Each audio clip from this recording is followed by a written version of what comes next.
Okay, we're going to begin now. So, good evening, everyone. Thank you for joining us. My name is Nikki Freeman, and I am the Director of Education at the Holocaust Memorial Miami Beach.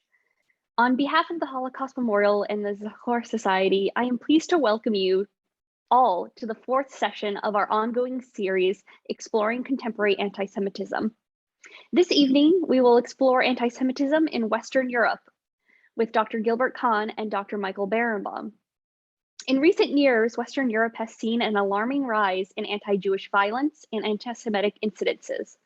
Anti-Semitism has also taken diverse forms, even becoming more mainstream in politics. Tonight, we'll specifically focus on the case of Jeremy Corbyn, the now disgraced former Labour Party leader in the United Kingdom. Vehemently anti-Israel, Corbyn not only tolerated anti-Semitism, but encouraged it. He was denounced by the UK chief rabbi in 2019, who took the unprecedented step of going public on the eve of the election and was immediately and publicly supported by the Archbishop of Canterbury. Corbyn was defeated at the polls and then suspended from the Labour Party in 2020. Our speakers tonight will consider what these moves tell us as to how anti-Semitism must be combated in the 21st century. I want to extend a special welcome to the members of the Holocaust Memorial Beach Zachor Society, whose support provides funding on an annual basis that ensures the continuation of educational programming and initiatives at the Holocaust Memorial and its work throughout the community. Please welcome Dr. Gilbert Kahn, Professor of Political Science at Kean University in New Jersey, and Dr. Michael Berenbaum, Director of the Ziggy Zirig Institute and Professor of Jewish Studies at the American Jewish University in Los Angeles. Thank you. Thank you very much, Nikki. I want to say after your brief introduction of Jeremy Corbyn, I'm not sure we have anything to say. So we are very pleased. In fact, we are very pleased that even though you're new to the job, you really have done a bang-up job in terms of introducing it. Professor Kahn is really has been studying anti-Semitism for his entire life. I have known him since high school days, so I'm going to not call him Professor Kahn. I'm not even going to call him Gilbert, but I'm going to call him Gil because anything else would feel awkward.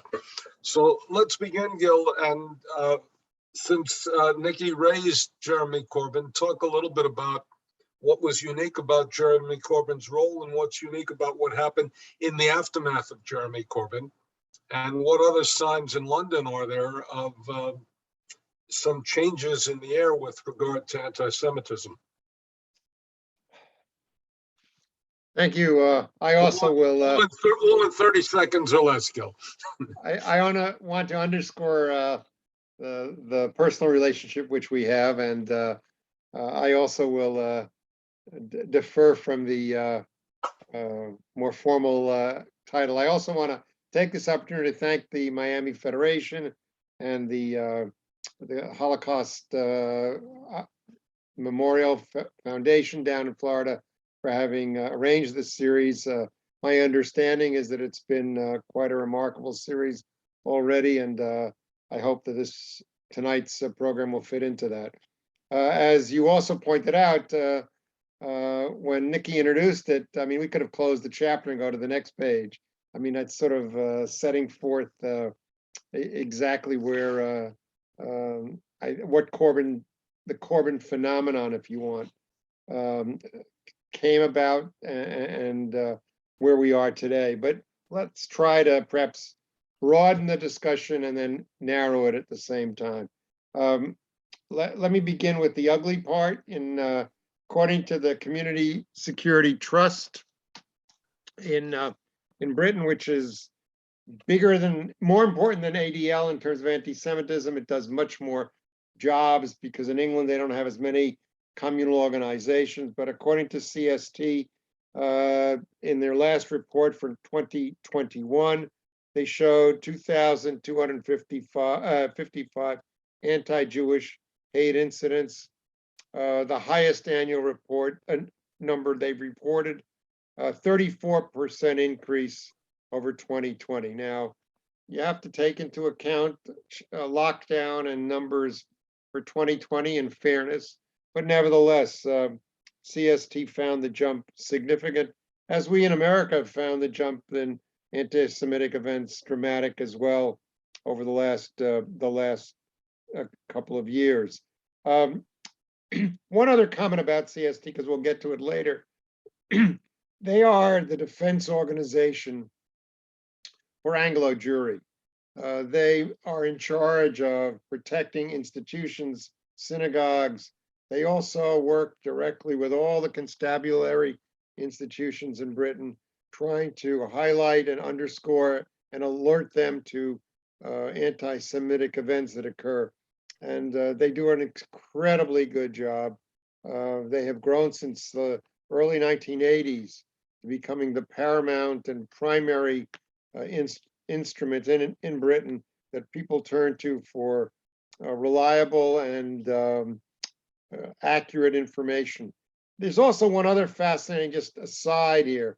They are so good at what they do that they were actually approached and have worked for a number of years with certain Muslim groups in England to try to help them deal with Islamophobia and anti-Muslim activities that are occurring there. And that's a remarkable event. I've met with some of the members of the Muslim community in Britain, and they are tremendously indebted to CST.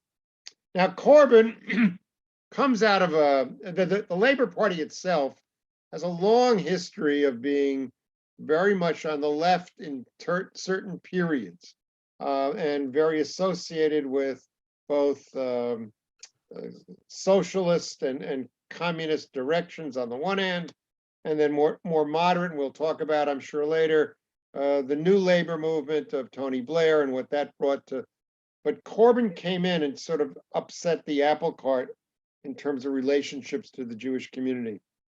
Both Labor and the Conservative Party have always had and attempted to have relations with Israel and with Jewish issues. It has been stronger during some periods and weaker in others.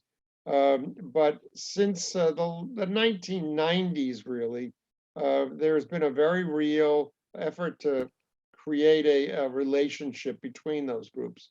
Corbyn had both an a deep anti-Israel feeling going back for a long time. Plus, he manifested very clear anti-Semitic attitudes, and that frightened many people, certainly the Jewish community, and also those who were in the Labor Party, but began to see that this was not a direction they ought to go. Now, Gil, let me interrupt you only for 1 second. Most of our participants will think of parallels, as it were, between the Democratic and Republican Party and the Labor and the Conservative Party. Are those parallels accurate? Would this give us an indication of a direction the Democratic Party could go, or are they unique to England? I mean, the American political parties historically, and that really, I think you have to take at least 2000, 2008 or so as a moment in which we've begun to shift. But American political parties were centrist parties generally. In Europe, throughout Europe, and in Britain as well, parties tended to be more ideological. The Labor Party was always seen to be a party on the left, and the Conservative Party or Tories were always on the right. But they weren't extreme. The Republican Party moved to the right of center, but it was more centrist. The Democrats historically were left of center. I think, as we both know, things have changed significantly in the States, and parties are becoming more ideological. Whether they will swing back or not, we'll have to see. But what's fascinating historically also is the Jewish community in Britain aligned itself very much with the Labor Party for many, many years. There were close relationships with certain elements within the conservative party. But because Jews in Britain had a long connection to the socialist tradition which they brought with them, many of them found themselves very much supportive of the Labour Party. Things after World War II begin to change, actually beginning before the war and then after the war. And it should be mentioned, I think, that the Jewish community always felt that Churchill, coming from the Tory party, was always a very strong friend of Israel and of Jewish interests, already from his earliest days in Parliament. So the parties themselves were quite different in terms of historically how they were set up and how they function. So tell us a little bit about Corbyn, and then tell us a little bit about the anti-Corbyn that's followed in its aftermath. Because many of us remember Tony Blair as being pro-Israel, pro-Jewish, and also charting a less ideological course for Labour. Yeah, I mean, in fact, we should really start there and go forward from Blair. I think Blair, and this is a very interesting phenomenon.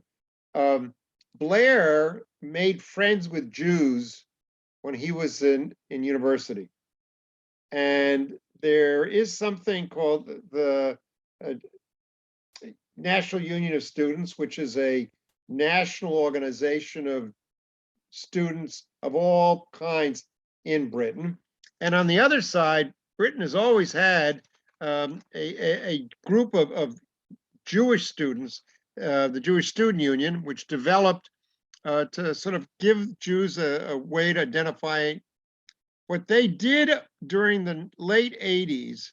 And they followed a model perhaps that AIPAC used, and that is they started to say young aspiring classmates of ours who are going on probably to law and maybe to political careers like Tony Blair, we ought to take them to Israel. And that became an incredible opportunity. They took rising and young politicians or politically active students to Israel. And they established a relationship, and Blair is the best example really of, and his coterie.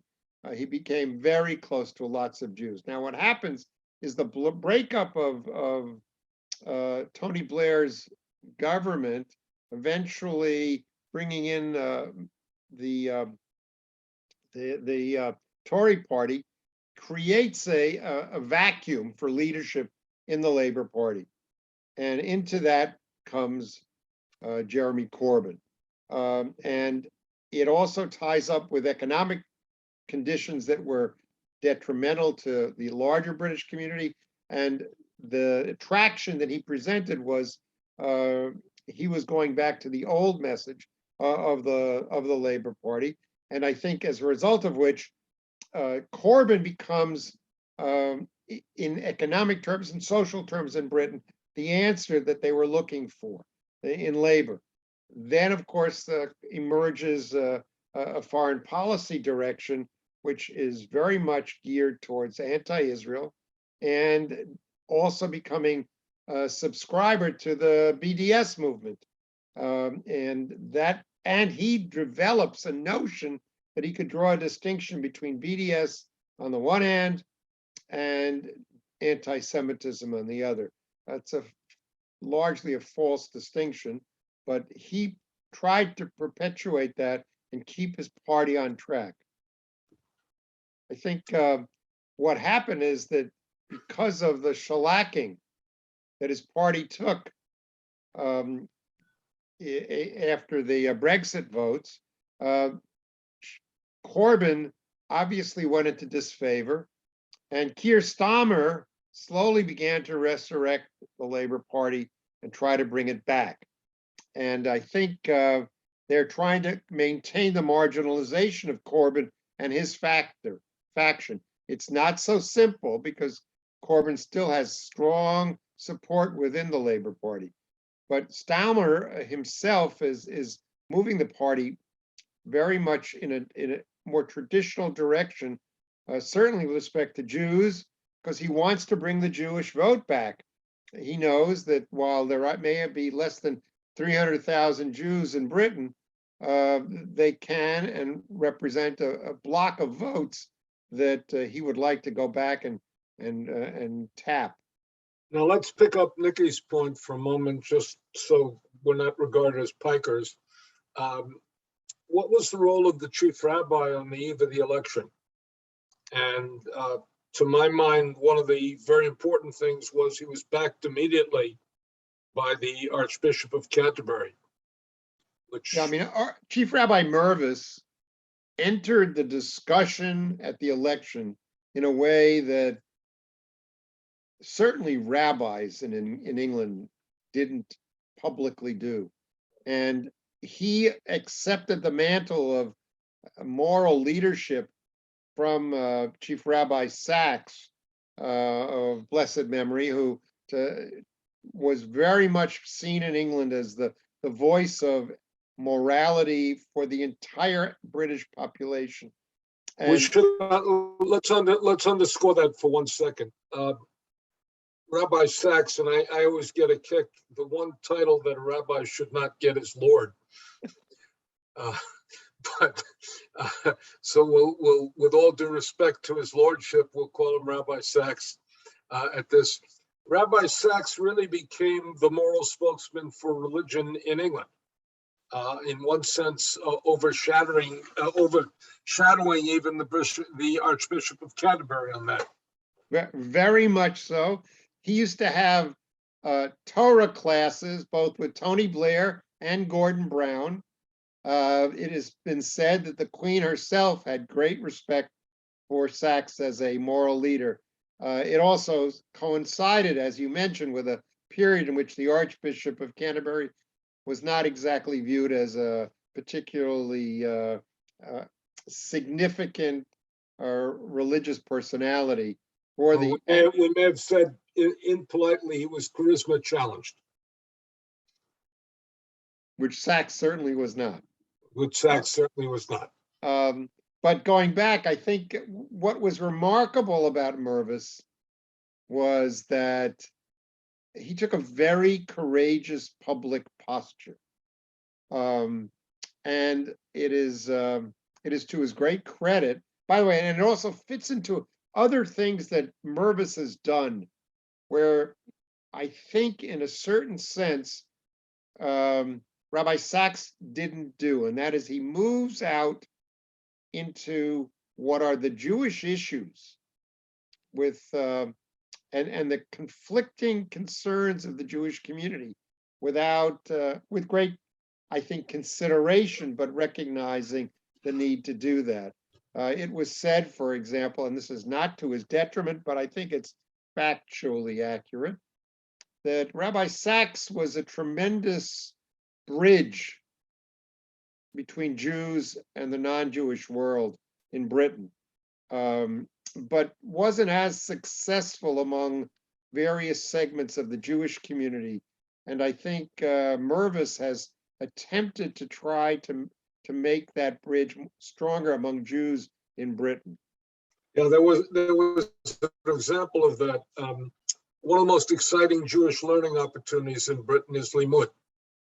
And Rabbi Sachs was reticent to participate in Limud because he was fearful of criticism from the right, and also reticent, as it were, to participate with Reform Jews in any situation. So he was caught being, as it were, the rabbi to the Gentiles without bridging the divides in the Jewish community. And Rabbi Mervis is trying to do something else. But let's go back to the. Let me just add one little note. I was at the Limud conference the first time that a chief rabbi came, when Mervis came, and I remember sitting, you should pardon, in a pub at the conference, and in walks Mervis with his colleagues, sits down at a table. I don't know whether he had a pint or not. I don't recall.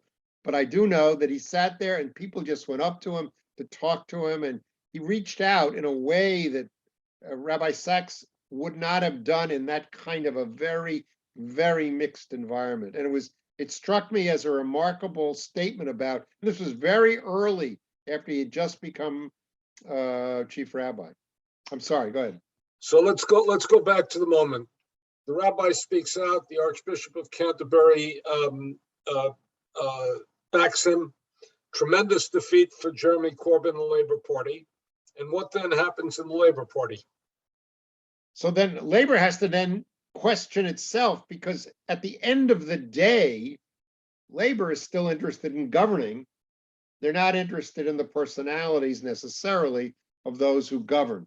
And while Corbyn makes the fight, there begins to be questioning about his ethics, internal, financial, and also the questions of how his leadership is dragging the party away from the public. Now, there is a strong element of support in Labour for that philosophy, but the larger effort in Labour, in the parliament specifically, was we've got to figure out a way to reassert ourselves, otherwise we will be left to oblivion for quite a while to come. Tell us a little bit about the mayor of London and his role. London, as our audience may know, has a Muslim mayor, and a Muslim mayor who has reached out to Jews. Yes, Sadiq Khan, if I am correct, when he was already in parliament, I believe in 2014 or 2016, went to Israel. He's a Pakistani, and he is very much a person who has identified with causes and concerns of the Jewish community. And by the way, it's fascinating about the mayor, now that the mayor is no longer just Lord Mayor, but functioning mayor, is that Ken Livingstone, who had been mayor, was, there's no other way to put it, was anti-Semitic. And Boris Johnson, who succeeded him, had bridges to the Jewish community. And Sadiq Khan, whom one might have expected to sort of walk a more distant line with the Jewish community, has identified and stood with the Jewish community, especially and with Israel, in ways that I think have been very, very impressive. So what does that mean? Let's go back then. What does that mean for safety of the Jewish community in Britain? And what is the relationship between Britain's Jews and Britain's Muslims? Though that's it's an oversimplification to ask that. But apparently there have been overtures and avenues and cooperation and collaboration. Tell us a little bit about that. Well, the thing that we always have to remember about the Muslim community in Britain is how much of it is from the Indian subcontinent and from Asia, not necessarily from the Middle East itself. And while a lot of the Saudi money and Emirates money has bought up property, they are not that larger portion of the Muslim community in Britain. And reaching out to those segments of the Muslim community has been very productive for the Jewish community. As I mentioned earlier, CST has very good relationships. There is a friend of mine, actually, who was involved with one of the major anti-Semitic those groups fighting anti-Semitism in Britain, who is himself a Muslim and has been to Israel probably more than many people who are on this broadcast today. He has spent a lot of time in Israel, and a great friend of Jews, but he's a Muslim, and but understands the problems of the Jewish community, and has been advocating and working hard to very much ameliorate and improve the condition for the Jews and for the relation between Jews and Muslims. So let's go across the pond for a moment, because if the Muslims in England are from Pakistan and India and Asia, the Muslims in France are from the Middle East or North Africa. What is the situation as you view it in France? I think it's much more volatile, much more dangerous. I think the anti-Semitism and anti-Israel feeling that in the Muslim community in the major cities of France is dramatic, is serious. I mean, it is frightening for many French Jews, especially those Jews coming originally from Morocco, Algeria, Tunisia. The population of the French Jewry, which is today, I think, close to 600 or 700,000 still, they're more and more moving to Israel. They do not want to stay in France. And the French government, while understanding the needs and concerns of the Jewish community, has to deal with a dramatically increasing, more radicalized Muslim population in France.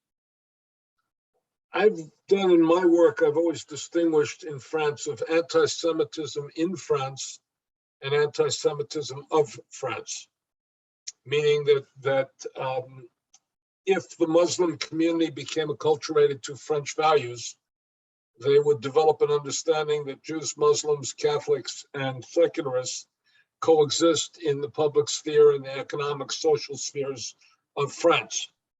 But the Muslim population is very much a non-integrated population that very often responds to events in the Middle East and not particularly events in France itself. Let's ask a question. If that is, despite the fact that it's my analysis, not an incorrect analysis, what may be the impact? What may be the impact of the Abraham Accords on this? Because after all, the foreign minister of Morocco, and we should point it out, foreign minister of Morocco visited stable care with the foreign minister of Israel, of the United States, of the United Arab Emirates, etc. This is not a minor development. That piece aside, though, I think the problem of the Muslims in France is largely economic, social, cultural, educational, and the paucity of resources that have been done to improve housing, to improve working conditions, to opportunities for many, many of the Muslims, as a result of which France is finding itself with a growing militant Muslim population. I think if there would be a way to help improve that condition, not at the expense of Jews, I think that would help France. With as far as the connection, though, to the old country, as it were, for them, or to the activities going on in Morocco, I don't know that I mean, I haven't thought about it as much, obviously, as you have, but I don't see the connection among these so-called now expats in France. These are second and third generation already in France, among many of them. And what are we to make of the Jewish right-wing candidate, who's even running to the right of Marie Le Pen? Le Pen, right. And Marie Le Pen is the daughter of a deeply anti-Semitic father, and has sort of moderated her father's anti-Semitism a little bit, not unlike Rand Paul and Ron Paul in one sense, while not abandoning his politics. I think that the only good thing for Jews perhaps might be that was Zitmore and Le Pen will split a lot of the vote, perhaps on the right. But I think it's a pretty scary situation when you think about the most extreme candidate running, or the most extreme major candidate running for the French election is a Jew, who it's a very, very strange phenomenon. I haven't followed it closely enough recently, and I think that the last time I looked at it, though, I think he's not going to do as well as people had feared, but it's scary to contemplate. Well, we have a similar phenomenon in Ohio, and that is Josh Mandel is the most extreme on the right in the Republican primary. Correct. That's going to be very interesting. It's going to be very. And So- Tim Ryan is going to have one heck of a tough time if on the assuming he gets the nomination for the Democrats. Let's go a little bit further and tell us about Germany, because Germany has had again a period of enormous stability with Angela Merkel, and we should say that all of Europe is unstable at this moment. I just spoke this morning to my colleagues in Warsaw. Warsaw now has received an extra 500,000 people, and 500,000 people coming to your country within 1 month to be settled, to go into school, to receive the possibility of job, even public benefits, and to Housing. housing. Imagine 500,000 people coming into the Miami area. Imagine even 500,000 people coming into the New York area. It's enormously destabilizing. But what are we to make of contemporary German leadership? I mean, my sense, and you probably know this even better than I do. My sense is that the German leadership has both sustained a strong position vis-a-vis Israel and towards Jews in general. There's a very clear sense, as I sense it, that they are aware of and constantly factoring in what happened, as it were, and their attitudes towards Jews and towards any kind of neo-Nazi or anti-Jewish, anti-Israel event is rather immediate, and I think that without hesitation, they're jumping out to protect the concerns of the Jews. Have there been incidents? Yes. Are there more? Yeah, there are more. But I think the government and the authorities tend to be pretty tuned in to protect. I'm going to give you an anecdotal piece of experience. I was close to the former head of the Jewish community in Germany, a couple of times removed, Bubis, and I once went up to him on an airplane. We were on the same plane together, and I went up to speak to him. And before I reached him, there were 4 German men who were enormously large, enormously husky, and I presume that they may or may not have been armed, but I certainly was not at my height and at my age. I certainly was not going to start up with them. And he turns to me with a smile. He says, "They're more worried about my staying alive than I am," which was they didn't want an incident with and he immediately said, "Please let him come. He's an old friend." But he said with a wink, as it were. And the most important thing, as far as I see in Germany, is Germany wants good relations with Israel and safety for its Jews, not even because it likes Jews, but because it wants to oppose all of those forces who would make Jews and Israel uncomfortable. And that is, it wants to declare itself the anti-Nazi and in favor of democratic and liberal values. And I think we've seen a political transformation that would have been unpredictable 5 weeks ago. In what's happened in Germany, thoroughly unpredictable in terms of the ability to increase the defense budget, to give Incredible weaponry. I mean, this is what would you say? I have to tell you, Schultz has been remarkable. I am impressed. I don't think I mean, I didn't know him well or have a real sense about him, but I am impressed how he has moved right in and attempted to say Germany has to change and get engaged, as you put it. They're doing things you never expected them to do. And apparently it's going down with the people, as far as I can understand. So the irony, of course, is that Merkel and There's a new biography of Angela Merkel out by Katie Marton, in which she does an interesting description. She says that Merkel and Putin were formed by the same event. For Merkel, it was the best day of her life. For Putin, it was the worst day of his life, and that is the fall of the Berlin Wall.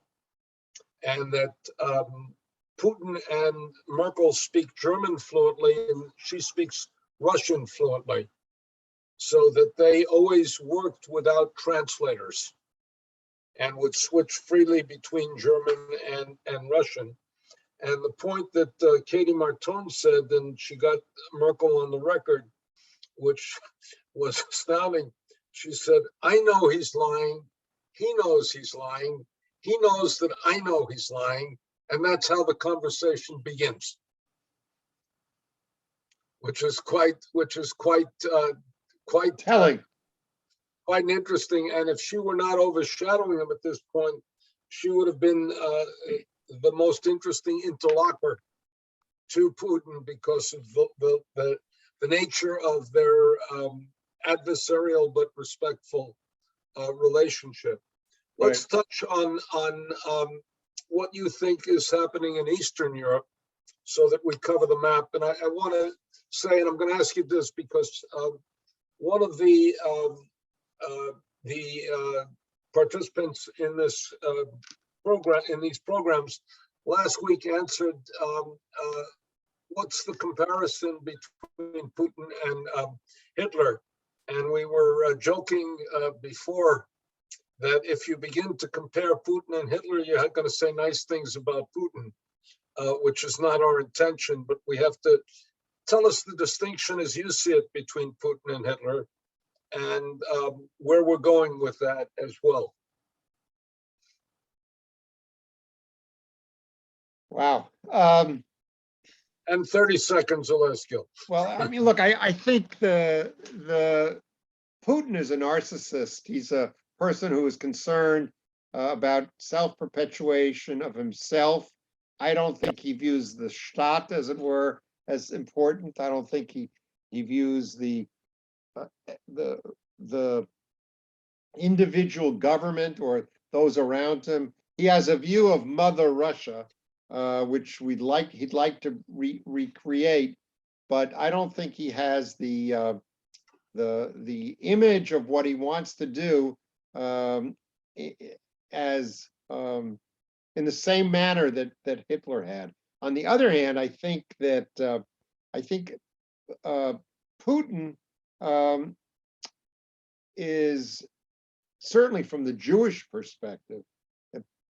Putin is not going to single out anybody. I think he's going to kill anyone and everything that he can. I don't think he's looking to destroy, let's say, Jews, or I think any Ukrainian is bad, not only the 200,000 Jews who were in Ukraine. So I think that I think that's a distinction.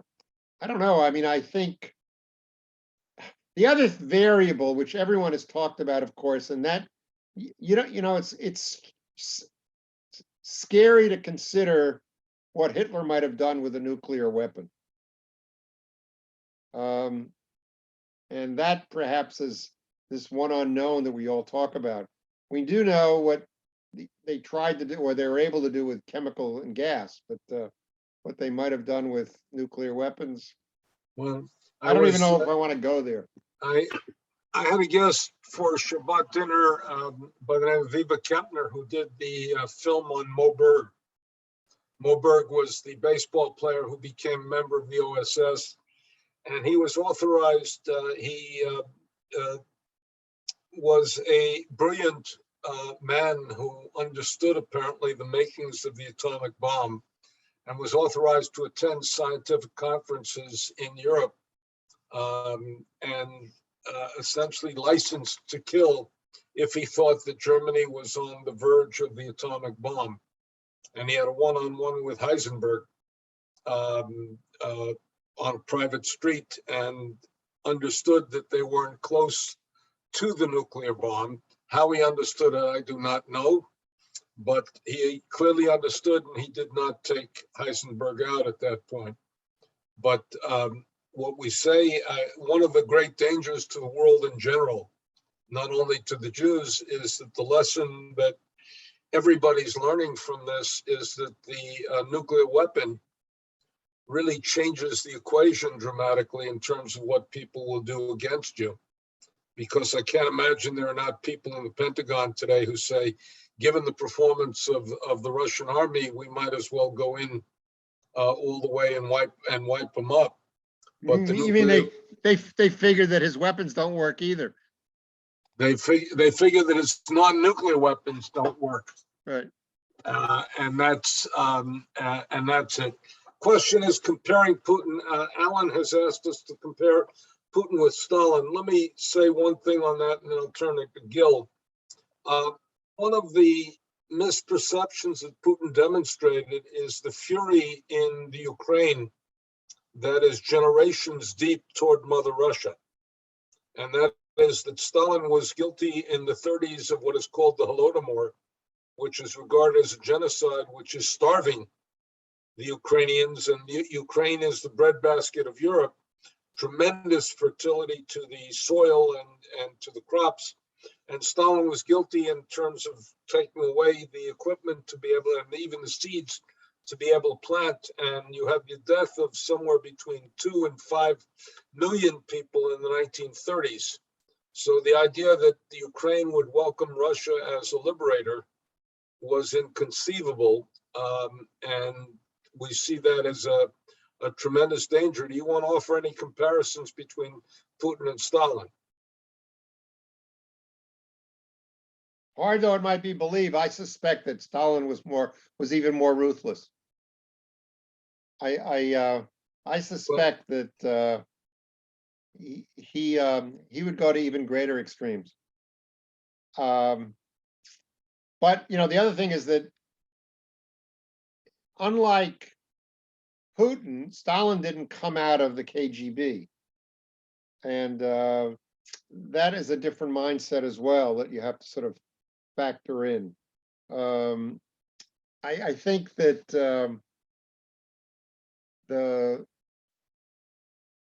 Stalin also was much more ideological. We can't divorce the commitment that I think they had to the communist ideology at that point, whether it was the 5-year plans or whether it was the nature of even their defense posture. It was very much tied to an ideological basis. I don't think Putin is tied to anything. I think it's a vision of an awful person ready to do whatever it takes, but not because he has fundamental ideologies behind it. Now, the other thing I guess we should say about the rest of Eastern Europe is that one of the things that Putin has done, which ironically may redound to the benefit of Jews, is that the rest of Eastern Europe is now moving toward America and toward the West. And that means in a very interesting way, they're going to have to be a little bit more moderate vis-a-vis the Jewish community because they perceive that Jews control the world, and most especially America.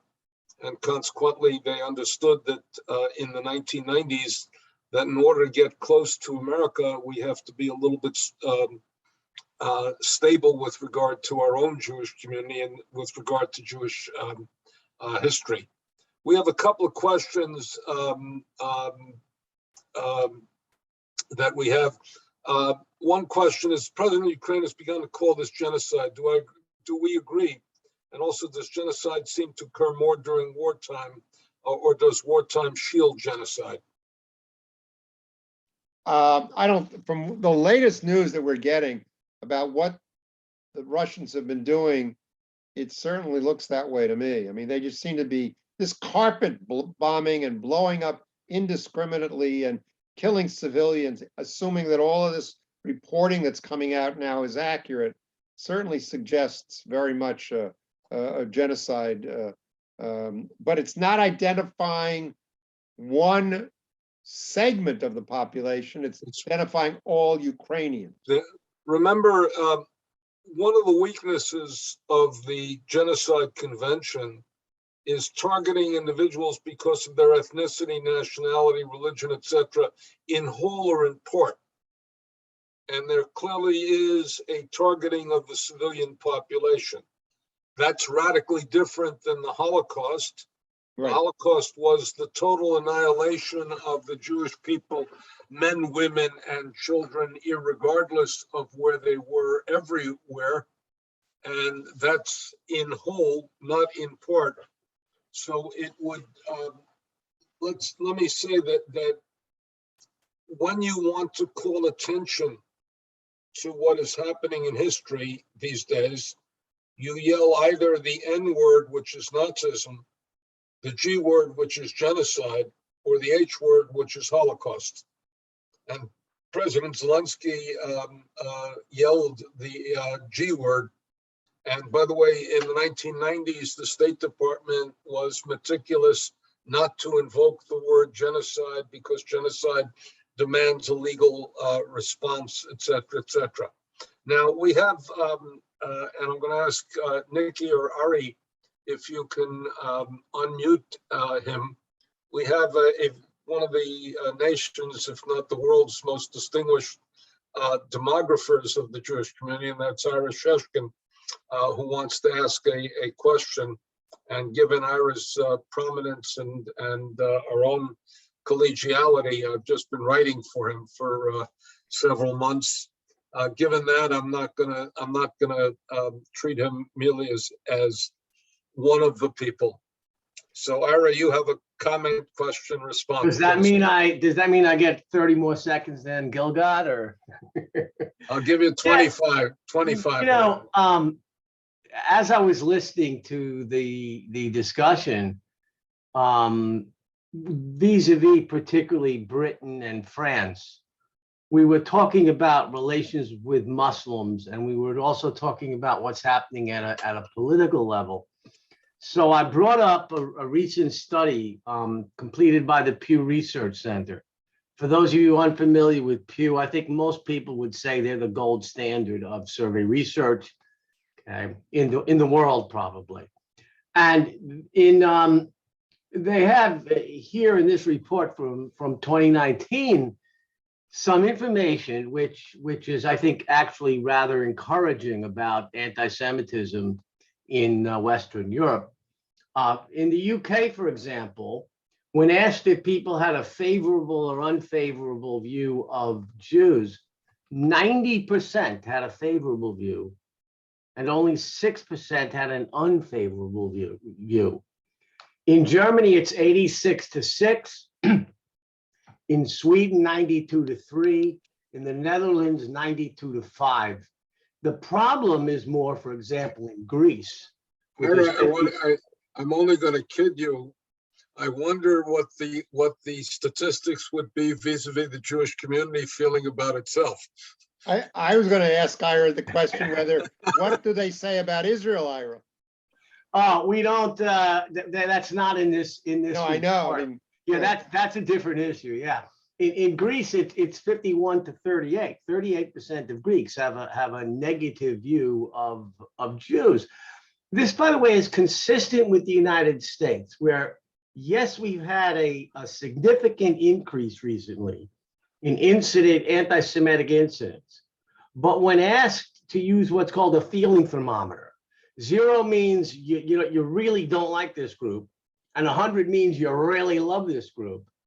Of all the 7 religious groups they tested, Muslims fare the worst and Jews fare the best. We are the most liked American religious group. But in my first session, I said that part of that is the double negative. We are the least disliked, if not the most liked. And that is that we have a crisis in other religions at this moment. Roman Catholics have a gap between the pew and the pulpit. Protestants are divided between mainstream and evangelical. Evangelical is divided by age, the younger generation, and also by issues, the gay issue, the alliance with Trump and Trumpism, and the like. So when we read that statistic, we have to use it in a little bit of a sophisticated way. Right, and also when you get to Europe, you know, the wording of these questions differ from country to country, and the way in which different cultures react to different words in a question is also of interest. But even if these things are 10 or 20 percentage points off, it would appear as if the overwhelming majority of people, particularly in Western Europe, have positive views of their Jewish population. And that's way up. Here it says positive views in Italy are up by 25 points, Lithuania by 19, Poland by 12, and Germany by 8 over the past decade. In Germany, positive views in 1991 were 53%, and now positive views in Germany are 86%. So that in fact, while clearly there's anti-Semitism, we've had some terrible incidents both here in the United States as well as in Europe. It's only a small minority, clearly, that support those types of activities here and in Europe. We've been asked. Let me, while you make your other comments, Ukraine has a mixed history with Jews. Will Zelensky change that? Gil? Only one way to go. I think that it's sort of an interesting, I've been asking that question as well, whether it'll become a more hospitable place at some point for Jews after this all ends. Okay, Ukraine is 83% positive and 11% negative. Yeah, but wait a minute, Ira, what do you have for Poland there? What do I have? What do they show? What do we have for Poland? 59% positive and 31% negative. And Hungary?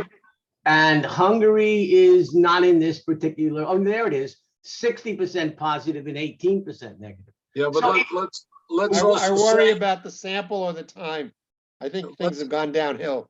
Gil, let's also say something else which we have to look at, which is that one has to talk about who that 31% is and what segment of the population, and then also the amplification of that. So, for example, when the church had major religious leaders who had Radio Maria, which sponsored in Poland, which sponsored anti-Semitism. We also saw, for example, 25 years ago, 30 years ago, during the Bitburg controversy, there was a dramatic difference between the Cardinal of Krakow and the Cardinal of Warsaw. And the Cardinal of Warsaw was regarded as the preeminent cardinal in the country. Much like, for example, in New York, we would have regarded the Cardinal of New York as the spokesman for Roman Catholics in the United States, in a way. So you gotta be careful on that. The most interesting thing for us to focus on, with regard to anti-Semitism in the East now, is, and it's way too early to assess it, is how dramatic a change this is going to be. And I suspect it's going to be a dramatic change in government policy. We also had something interesting, which is Viktor Orban was elected overwhelmingly today, and Emmanuel Macron in France has an election coming up, and the scope of his election is going to be interesting to look at. And also, in Macron's case, the nature of the Muslim vote for Macron will be very interesting to look at. So this is a very, very fluid situation in Europe, and most especially in Eastern Europe. It's going to be interesting to watch. We are, as it were, condemned to live in interesting times. If only it was your original quote. Yeah. I Okay. think the thing about Orban, for example, and that I saw those numbers earlier today, and I'd like to look at the ballot boxes. And I think Macron might do well, actually. Just in this environment, the last month has helped him. I think his leadership has come out, and I think he'll.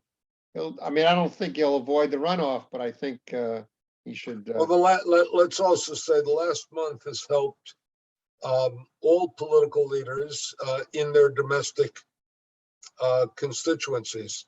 And by the way, including Putin, apparently, at least if we look at the initial response. I don't think that will be true over the long run, because I take back, I don't believe there has been a leader in Russia since the 16th century who has survived political defeat. Survived military defeat. Military defeat. By the way, who survived political defeat may also be true, but I meant military. I meant military defeat. By the way, I think there's one other thing that when we talk about anti-Semitism, we ought to underscore, and it goes back to the beginning of our discussion, and that is that, the nature and character of anti-Semitism in the West, in Britain, in France, in Western Europe, even for a certain period of history in Germany, was very different than that of the East. And I mean, the whole emancipation movement, the whole Enlightenment, the nature of the growth and change of in the West gave Jews opportunities and to integrate, and of course to also to both reform and to assimilate.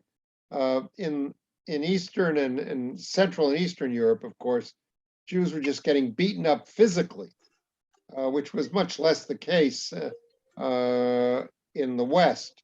And they were getting destroyed by random thugs. And I think that's that was a very clear difference between what was going on in the East and in the West. Let's use that as the opportunity to conclude, but let me say one thing about next week. We have, first of all, Gil, thank you very much for a very interesting presentation. Ira, thank you also for your participation. It's always fascinating. Next week, we have something very special, and that is that if there is any man who has followed the issue of anti-Semitism in the United States for the past half century, it has to be Abe Foxman. And consequently, he'll be able to give us a longitudinal sense of where we are today. And we'll have a wonderful dialogue next week, same place, same constituency. We'll have a wonderful conversation with Abe Foxman. What's different? What's the same? Where are we going? And I'm in discussion with Abe. Abe is now 80 years, but still quite at the top of his game. So thank you very much. Let me turn it over to Nikki. Gil, thank you. Thank you. Mary, Thank you very thanks much. for your comments as well. Thank you. Thank you so much to Dr. Kahn and Dr. Berenbaum for this fascinating conversation. We truly appreciate your insights. As always, you leave us with much to think about. As Dr. Berenbaum said, next Sunday is with Abe Foxman, and it's our last session in our ongoing series on contemporary anti-Semitism, and we hope you can join us. Also, I just want to remind everyone that on May 1st, we are having our Yom HaShoah ceremony, both in person at the Holocaust Memorial, as well as virtually online. So just something to keep on your calendar. Thank you again so much to everyone for participating and being here. We truly appreciate your support and hope to see you next week. Thank you. Good night. Thank you.